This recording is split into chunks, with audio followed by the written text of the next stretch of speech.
Hello, everybody.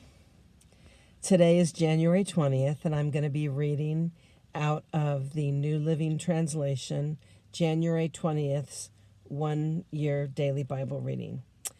However, I left my Bible at home, and I had a client that canceled one of her appointments, so I had some time during the day to read.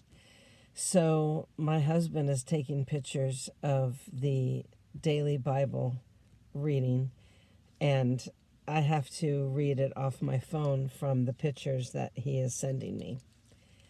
So the reading is going to be a little bit challenging because I have to read it from my phone. But nevertheless, let's begin.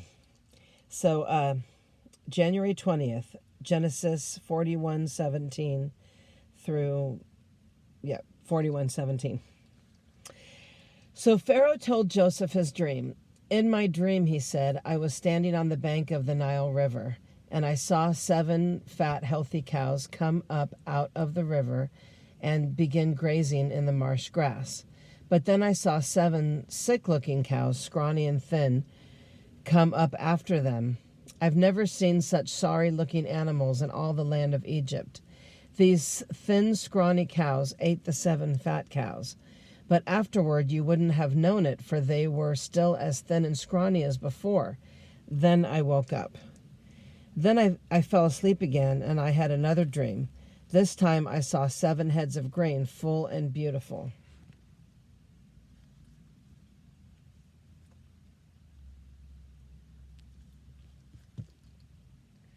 Growing on a single stalk.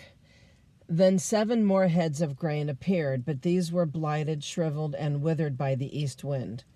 And the shriveled heads swallowed the 7 healthy heads. I told these dreams to the magicians, but no one could tell me what they mean. Joseph responded, both of Pharaoh's dreams mean the same thing. God is telling Pharaoh in advance what he is about to do. The 7 healthy cows and the 7 healthy heads of grain both represent 7 years of prosperity. The 7 thin, scrawny cows that came up later and the 7 thin heads of grain withered by the east wind represent 7 years of famine. This will happen just as I described it, for God has revealed to Pharaoh in advance what he is about to do. The next 7 years will be a period of great prosperity throughout the land of Egypt. But afterward there will be 7 years of famine so great that all the prosperity will be forgotten in Egypt. Famine will destroy the land. This famine will be so severe that even the memory of the good years will be erased. As for having 2 similar dreams, it means that these events have been decreed by God, and he will soon make them happen. Wow.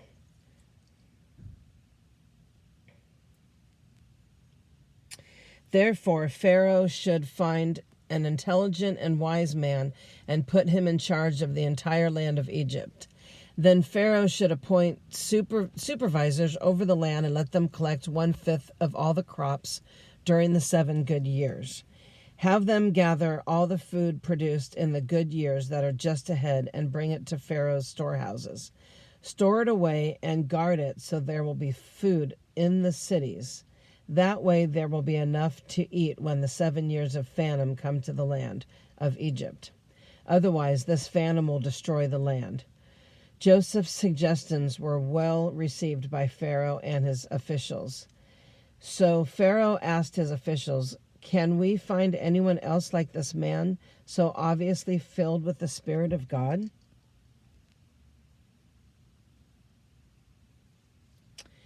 Then Pharaoh said to Joseph, since God has revealed the meaning of the dreams to you, clearly no one else is as intelligent or as wise as you are.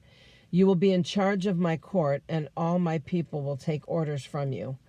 Only I sitting on the throne will have a rank higher than yours. Pharaoh said to Joseph, I hereby put you in charge of the entire land of Egypt. Then Pharaoh removed his signet ring from his hand and placed it on Joseph's finger. Wow. That just goes to show all the hardship that Joseph went to must have prepared him for this. That's interesting because the last 2 years during, this COVID, people have had a really hard time. I wonder if it's to prepare us for something more. Anyhow, Pharaoh said to Joseph, I hereby put you in charge of the entire land of Egypt. Then Pharaoh removed his signet ring from his hand and placed it on Joseph's finger. He dressed him in fine linen clothing and hung a gold chain around his neck. Then he had Joseph ride in the chariot reserved for his second in command. Wow. And wherever Joseph went, the command he shouted, kneel down. So Pharaoh put Joseph in charge of all Egypt. And Pharaoh said to him, I am Pharaoh, but no one will lift a hand or foot in the entire land of Egypt without your approval. Then Pharaoh gave Joseph a new Egyptian name, Zephaniah. I can't really pronounce that, but wow. That's amazing. That's amazing what Joseph has been through. He also gave him a wife whose name was Asenath. She was the daughter of Potiphar, the priest of On. So Joseph took charge of the entire land of Egypt. He was 30 years old when he began serving in the court of Pharaoh, the king of Egypt. And when Joseph left Pharaoh's presence, he inspected the entire land of Egypt. As predicted, for 7 years, the land produced bumper crops. During those years, Joseph gathered all the crops grown in Egypt and stored the grain from the surrounding fields in the cities. He piled up huge amounts of grain like sand on the seashore. Finally, he stopped keeping records because there was too much to measure. During this time, before the 7 of the Phantom years, 2 sons were born to Joseph and his wife, Asenath, the daughter of Potiphar, the priest of On. Joseph named his older son Manasseh, for he said, God has made him forget all the troubles and everyone in my father's family. Joseph named his second son Ephraim, for he said, like I said, I'm having to read it from the phone. So it's a little challenging. For he made me fruitful in this land of my grief. At last, the 7 years of bumper crops throughout the land of Egypt came to an end. Then the 7 years of famine began, just as Joseph had predicted. The famine also struck all the surrounding countries, but throughout Egypt there was plenty of food. Especially, however, the famine spread throughout the land of Egypt as well. And when the people cried out to Pharaoh for food, he told them, go to Joseph and do whatever he tells you.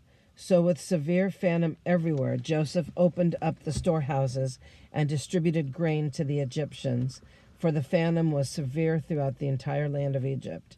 And people from all around came to Egypt to buy grain from Joseph, because the famine was severe throughout the world. When Jacob heard the grain was available in Egypt, he said to his sons, why are you standing around looking at one another? I have heard there is grain in Egypt, so go down there and buy enough grain to keep us alive. Otherwise, we'll die. Don't you wish there would be a godly man in charge of everything in the world right now? That'd be great. Let's pray for that. Let's see. Okay, so Joseph's 10 older brothers went down to Egypt to buy grain. But Jacob wouldn't let Joseph's younger brother Benjamin go with them for fear something might come to him. So Jacob's sons arrived in Egypt along with others to buy food, for the famine was in Canaan as well. Since Joseph was governor of all Egypt and in charge of selling grain to all the people, it was to him that his brothers came. When they arrived, they bowed before him with their faces to the ground.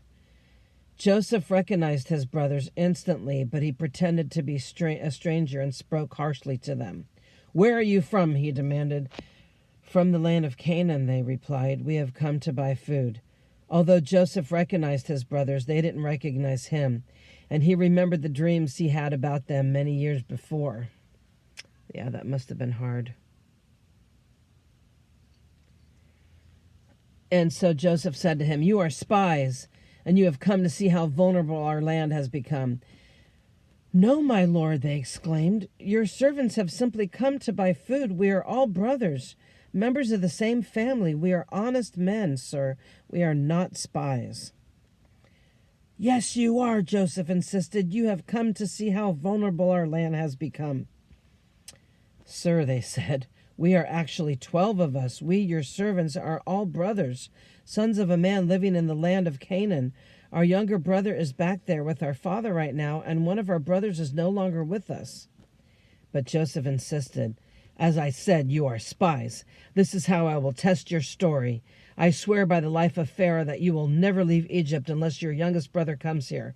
One of you must go and get your brother. I will keep the rest of you here in prison. Then we'll find out whether or not your story is true.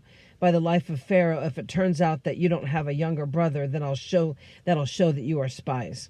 So Joseph put them all in prison for 3 days. Wow.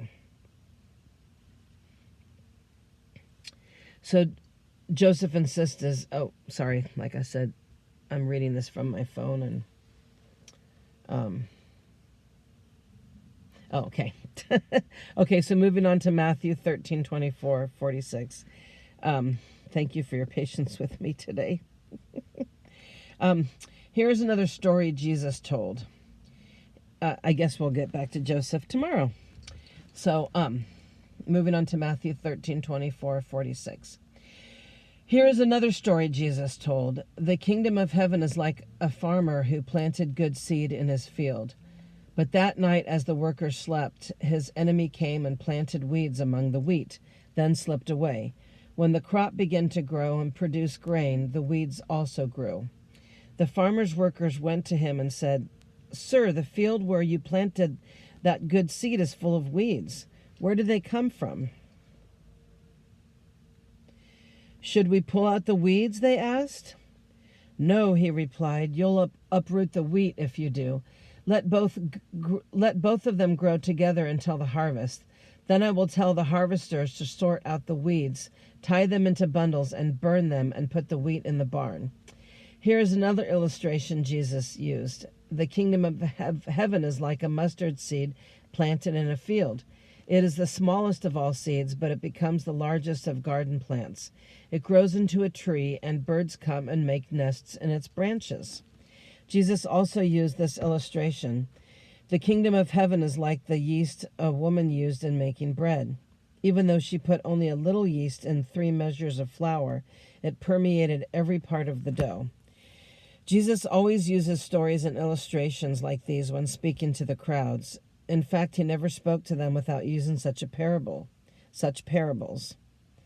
This fulfilled what God had spoken through the prophet. I will speak to you in parables. This fulfilled what God has spoken. I will speak to you in parables. I will explain things hidden since the creation of the world. Then leaving the crowds outside,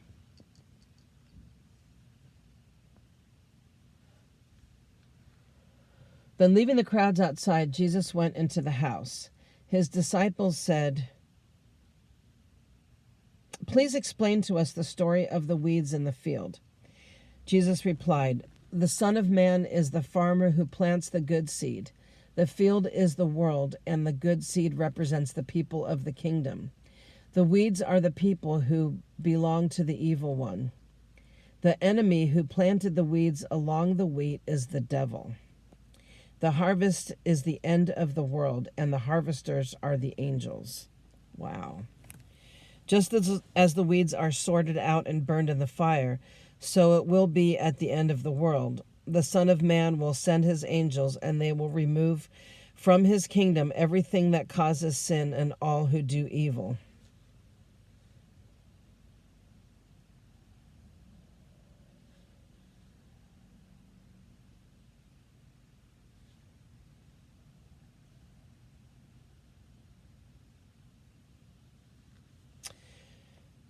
Okay, so he didn't send me the next one.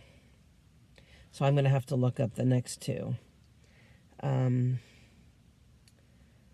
Let's see. Psalm 18, 1 through 15. Psalm 18, 1 through 15. Psalm 18, 1 through 15. Thank you for your patience with me. Psalm 18.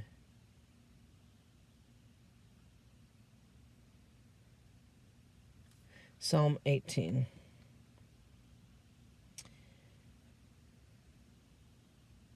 I love you, Lord, my strength. The Lord is my rock, my fortress, and my deliverer. My God is my rock in whom I take refuge, my shield and my horn of my salvation, my stronghold. I called to the Lord who is worthy of praise, and I have been saved from my enemies. The cords of death entangled me, the torrents of destruction overwhelmed me. The cords of the grave coiled around me, and the snares of death confronted me. In my distress I called to the Lord, I cried to my God for help. From his temple he heard my voice. My cry came before him into his ears. The earth trembled and quaked, and the foundations of the mountains shook. They trembled because he was angry. Smoke rose from his nostrils, consuming fire from his mouth. Burning coals blazed out of it. He parted the heavens and came down. Dark clouds were under his feet. He mounted the cherubim and flew. He soared on the wings of the wind. He made darkness his covering, his canopy around him, the dark rain clouds of the sky.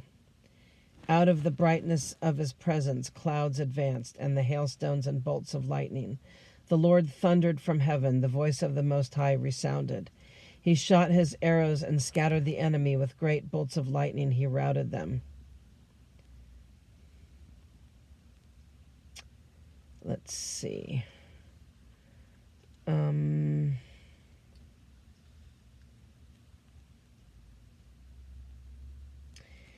last one is Proverbs 1-6. So let me look that up. Proverbs 1-6.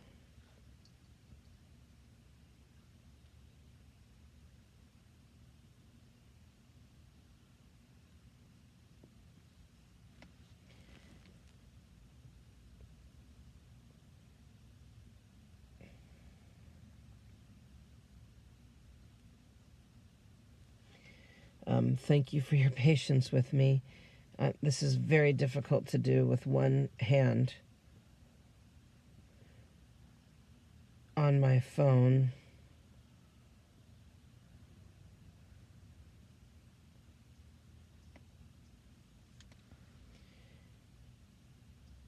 Let's see. Proverbs 1:6. Let the wise listen and add to their learning, and let the discerning get guidance. For understanding proverbs and parables, the sayings and riddles of the wise. The fear of the Lord is the beginning of knowledge, but fools despise wisdom and instruction. I don't think that was correct. But if you've made it with me this far, I'm hoping that you have a Bible that you're reading from, and that you're able to read the last two ones on your own, because my husband didn't send them to me, so I had to figure it out on my own.